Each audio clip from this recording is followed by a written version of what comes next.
Welcome to class number 41। पिछली class में हमने ग्रामर रूल्स शुरू किए थे एडजेक्टिव के, उसे ही आज हम कंटिन्यू करेंगे। तो रूल नंबर 11, हमें देखना है यूज फार्दर, फर्दर, फारदेस्ट और फर्देस्ट का। तो बहुत एक जैसे साउंड करने वाले जैसे शब्द हैं ये, लेकिन मीनिंग में इनके काफ़ी डिफरेंस है। फार्दर और फारदेस्ट ये क्या डिनोट करता है? डिस्टेंस को। और फर्दर या फर्देस्ट डिनोट करता है अगली या फिर पोजीशन को। तो ये इनका मीनिंग वाइज चेंज दिखता है। इसे आप एग्जांपल से समझिए। After this he made no farther statement. तो इसके बाद उन्होंने और कुछ नहीं कहा, पर यहां पे फार्दर यूज किया है, जबकि फार्दर का मतलब होता है डिस्टेंस। यहां डिस्टेंस की बात नहीं हो रही है, यहां उसके बाद होने वाली या बाद आने वाली किसी चीज के बारे में बात हो रही है। इसलिए यह सेंटेंस है हमारा गलत। सही सेंटेंस क्या होगा? After this he made no further statement, मतलब उसके बाद उन्होंने और कोई वक्तव्य नहीं दिया। तो फर्दर जो है वो यहां पे सही है। तो ये डिफरेंस आपको देखना है। फार्दर जो है वो और डिस्टेंस वाइज हमें चीज डिनोट करता है, फर्दर हमें उसके बाद नेक्स्ट पोजीशन की टर्म में हमें चीजों को बताता है। Delhi is farther from Haridwar than Roorkee. तो दिल्ली जो है वो हरिद्वार से ज्यादा दूर है बजाय रुड़की के। तो फार्दर डिस्टेंस बताता है, इसलिए यहां पे ये सेंटेंस हुआ हमारा सही। डोंट मेक फर्दर डिले, और ज्यादा देरी मत करो। तो फर्दर नेक्स्ट चीज की बात बता रहा है, इसलिए यहां पे ये वाला सेंटेंस भी हमारा सही है। तो फर्दर और फार्दर इनमें आप डिफरेंस देखिए। Rule number 12, before superlative adjective article the must be placed. तो ये हम रूल पहले भी एक बार कहीं देख चुके हैं कि सुपरलेटिव के पहले हमें द आर्टिकल का प्रयोग करना पड़ता है। He is the best boy of the class. तो आप देखेंगे बेस्ट हमारा सुपरलेटिव एडजेक्टिव है, उसके पहले आपने लगाया द डेफिनेट आर्टिकल, तो ये सेंटेंस हो गया हमारा सही। She is the most intelligent girl. तो आप देखेंगे मोस्ट ये हमारा सुपरलेटिव डिग्री है, उसके पहले द डेफिनेट आर्टिकल, तो ये सेंटेंस भी हमारा हो गया अब सही। Rule number 13, use of nearest और नेक्स्ट। अब इनके बीच में क्या डिफरेंस होता है? नियरेस्ट जो है वो बताता है डिस्टेंस की टर्म में हमें मीनिंग देगा, और नेक्स्ट हमें बताता है पोजीशन, मतलब अगला क्या, तो वो होता है नेक्स्ट, पोजीशन बताता है। नियरेस्ट मतलब आसपास, डिस्टेंस के टर्म में हमें चीजों को बताया जा रहा होता है। एग्जाम्पल्स हम देखते हैं। He was sitting next to me. अब he was sitting next to me, इसका क्या मतलब? पोजीशन बताई जा रही है, वो बिल्कुल मेरे पास में बैठा हुआ था। तो ये सेंटेंस हो गया सही। Take me to the nearest station. Nearest मेरे सबसे पास के स्टेशन में मुझे ले चलो, तो ये वाला सेंटेंस भी हमारा सही हो गया। This is the next post office to my house. अब यहां नेक्स्ट ये गलत है। यहां पे हम अपने पोस्ट ऑफिस की पोजीशन बताना चाहते हैं कि वो कहां पर है हमारे आसपास, इसलिए नेक्स्ट का ना प्रयोग करके हम प्रयोग करेंगे वहां पे नियरेस्ट का। This is the nearest post office to my house. अब ये सेंटेंस हो गया हमारा सही। रूल नंबर 14, यहां पे हमें देखना है एल्डर, ओल्डर, एल्डेस्ट और ओल्डेस्ट का। इनमें क्या डिफरेंस होता है, कब किस शब्द को हमें प्रयोग में लाना है। तो अगर एल्डर या एल्डेस्ट की बात करें, ई से जो शुरू होता है, तो उन्हें हम यूज करते हैं फैमिली मेंबर्स के बारे में बात करने के लिए। और अगर ओल्डर या ओल्डेस्ट की बात हो रही होगी तो वो दूसरे लोगों या फिर चीजों के लिए भी हम प्रयोग कर सकते हैं। Elder takes to after it while older takes than. तो ये भी एक छोटा सा डिफरेंस है, आपको पता होना चाहिए। अब हम बात करते हैं एग्जाम्पल्स की। I have an older brother. अब यहां पे I have an older brother, मैं अपनी ही फैमिली मेंबर की बात कर रहा हूं, तो वहां पे ओल्डर का प्रयोग नहीं करते, हम फैमिली मेंबर के लिए एल्डर या एल्डेस्ट का प्रयोग करते हैं। तो यहां पर आना चाहिए एल्डर। ये वाला सेंटेंस है गलत। सही सेंटेंस हमें कैसा दिखेगा? I have an elder brother. अब ये हो गया हमारा सही। Mohan is the eldest boy in the town. यहां पे बात की जा रही है मोहन की एल्डेस्ट, मतलब हम ये बताना चाहते हैं कि वो सबसे उम्र वाला व्यक्ति है। अब वो फैमिली मेंबर तो है नहीं हमारा, इसलिए यहां पे एल्डेस्ट का हम प्रयोग नहीं करेंगे। एल्डेस्ट या एल्डर का प्रयोग हम करते हैं अपने फैमिली मेंबर से रिलेशन दर्शाने के लिए। Mohan is the oldest boy. अब यहां पे ये सही हो गया, तो ये हो गया हमारा करेक्ट ऑप्शन।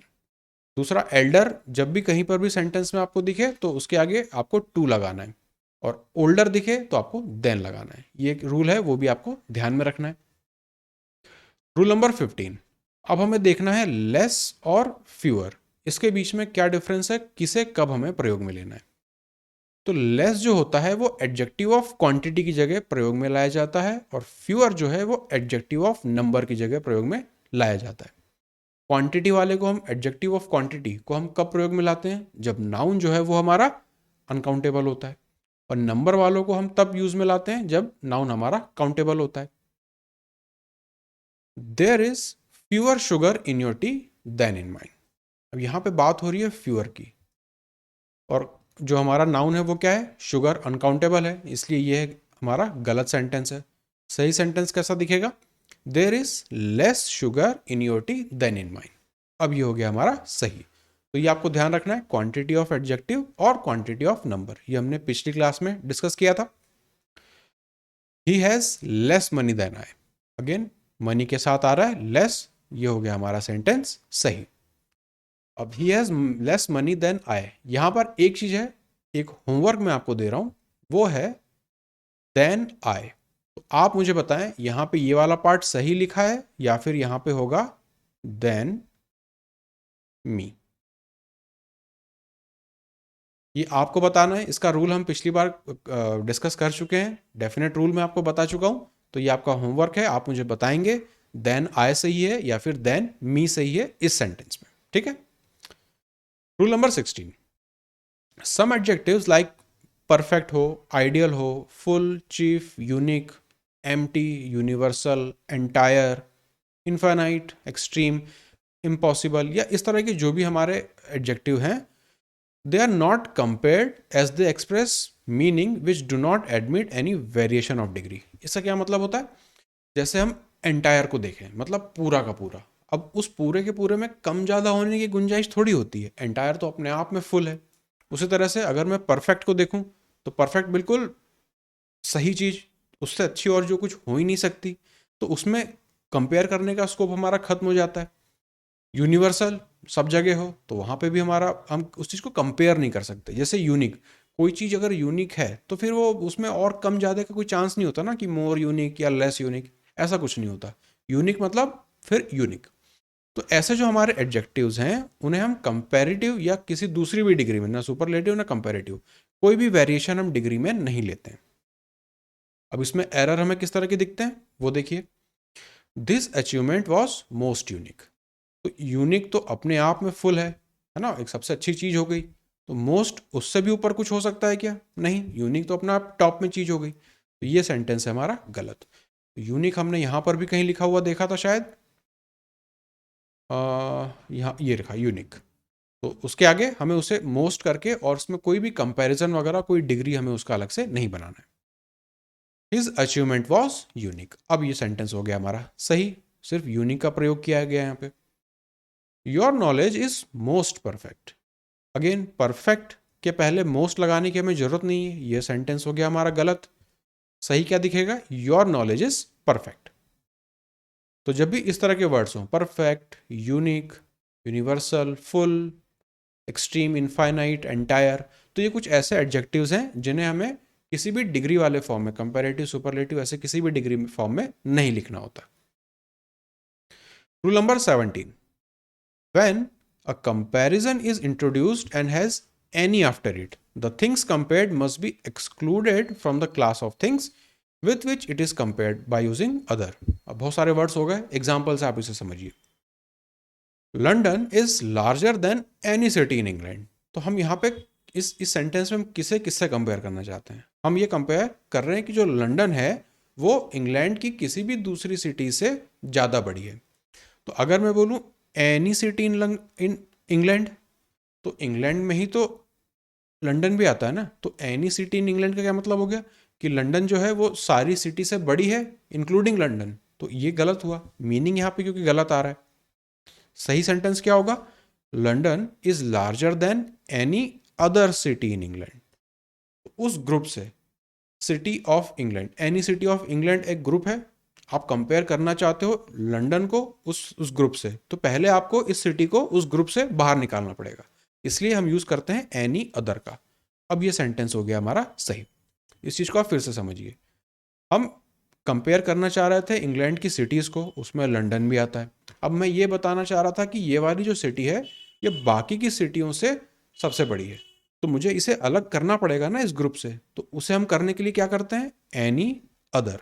वही यहां पे लिखा गया था कि हमें अदर का यूज करना है इस तरह के सेंटेंसेस में। और एग्जांपल आप देखिए, Ram is cleverer than any student in his class.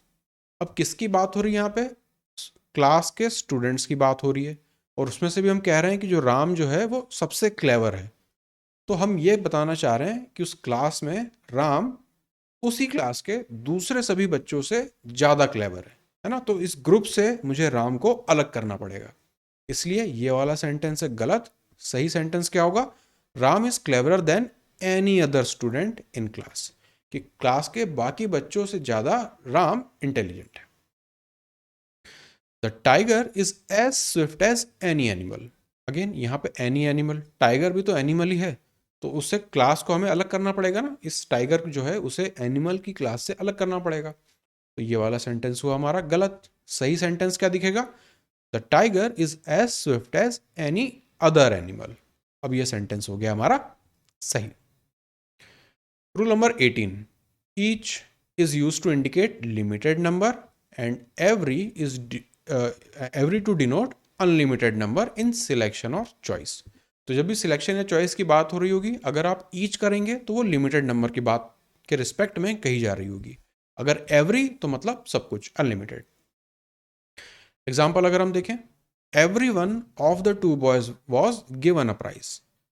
To boys, ये तो लिमिटेड नंबर हुआ ना, तो इसके साथ हम एवरी का प्रयोग नहीं करते, ये सेंटेंस हुआ हमारा गलत। सही सेंटेंस क्या होगा, each one of the two boys में से एक। तो अब ये हो गया हमारा सही। Next, he came to see us each day. हर दिन वो हमें देखने आते थे, है ना। तो लिमिटेड नंबर की बात नहीं हो रही है यहाँ पे, अनलिमिटेड नंबर की बात हो रही है सिलेक्शन में से। तो ईच डे यहाँ पे गलत है। सही क्या होगा, he came to see us every day.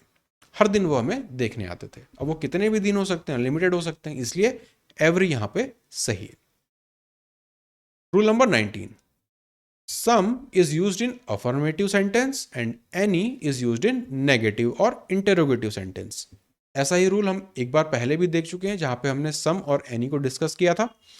तो जब भी अफर्मेटिव पॉजिटिव टाइप सेंटेंस रहेगा वहां पे हम सम का प्रयोग करते हैं, और अगर नेगेटिव या फिर प्रश्नवाचक को इंटरोगेटिव हमारा क्वेश्चन रहेगा तब हम वहां पे एनी का यूज करते हैं। एग्जाम्पल्स आप देखिए, I don't want some chocolates. I don't want some chocolates negative sentence है, तो सम का हम प्रयोग नहीं करेंगे, हम एनी का प्रयोग करते हैं। इसलिए आई डोंट वॉन्ट एनी चॉकलेट, मुझे कोई चॉकलेट नहीं चाहिए। आई will have any T. Any T, अब ये सेंटेंस तो हमारा पॉजिटिव है ना, तो हमें कुछ चाहिए तो हम एनी का प्रयोग नहीं करते हैं, ये हो गया हमारा गलत। सही क्या दिखेगा, I will have some tea, मतलब मैं चाय लेना पसंद करूंगा। पॉजिटिव सेंटेंस में यूज करना है सम, नेगेटिव सेंटेंस या क्वेश्चन सेंटेंस में यूज करना है आपको any. Did you go somewhere last night. अब सम क्वेश्चन वाला सेंटेंस है, तो ये हो गया हमारा गलत। सही क्या होगा, did you go anywhere last night. अब ये हो गया हमारा सही। Rule number 20, possessive case comes after all and both. तो ऑल या बोथ से जब अगर आप सेंटेंस शुरू कर रहे होंगे तो उसके बाद आपको पोजेसिव केस का प्रयोग करना है। एग्जाम्पल से इस बात को आप समझिए, my all friends have gone to picnic. All की बात हो रही है और पॉजिटिव उसके पहले लगा हुआ है, इसलिए ये वाला सेंटेंस हमारा गलत है। सही सेंटेंस कैसा दिखेगा, all my friends have gone to picnic. अब ये हो गया सही। तो कई बार यहाँ पे मिस्टेक हो जाती है, हमें नहीं पता रहता, कि हमें लगता है कि माई ऑल फ्रेंड्स, तो बात तो वही है, लेकिन ऐसा नहीं है। ग्रामर में ऑल या बोथ से अगर आप सेंटेंस को स्टार्ट कर रहे हो और पॉजिटिव केस आपको लगाना ही है, तो वो ऑल और माई के बाद में आएगा। तो ये वाला रूल भी हमने देख लिए। एडजेक्टिव के जितने इंपॉर्टेंट रूल थे वो सारे हम यहाँ पे कवर कर चुके हैं 1 to 20। अब आपको इनकी प्रैक्टिस करते जाना है। एरर डिटेक्शन आप जहाँ से भी सॉल्व कर रहे हैं, इन रूल्स को आपको याद रखना है। एग्जाम्पल्स को आपको देखना है, मेन जो है आपको एग्जाम्पल से चीज़ें आइडेंटिफाई करनी है। रूल्स बहुत सारे रहते हैं, छोटे छोटे उनमें वेरिएशन आते रहते हैं, लेकिन सेंटेंसेस आप ज़्यादा अच्छे से पहचान पाते हैं। तो आपको इन सेंटेंसेस पे ध्यान रखना है, कहाँ पे सही है कहाँ पे गलत है वो सब मैं मार्क करता जाता हूँ, चीज़ों को आपको ऑब्जर्व करते चलना है। तो आज की क्लास को हम यहीं पर करते हैं खत्म, मिलते हैं अगली क्लास में।